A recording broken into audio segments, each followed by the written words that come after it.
ایک خاتون ایک مولوی صاحب کے پاس گئی۔ مولوی صاحب کوئی ایسا تعویذ لکھ دیں کہ میرے بچے رات کو بھوک سے نہ رویا کریں۔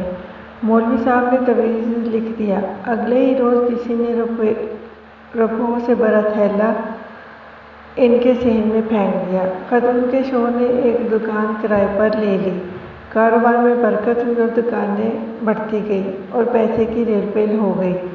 ایک دن خاتون کی نظر اس پرانے صندوق پر پڑی جس میں انہوں نے تعویذ کو محفوظ رکھا تھا۔ جانے مولوی صاحب نے تعویذ میں کیا لکھا تھا؟ تجسس میں اس نے تعویذ کھول ڈالا۔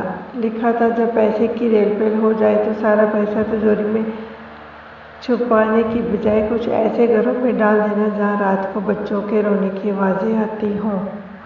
ویڈیو پسند آئے تو ویڈیو کو لائک کریں، چینل کو سبسکرائب کریں اور بیل آئیکن کو پریس کریں تاکہ آپ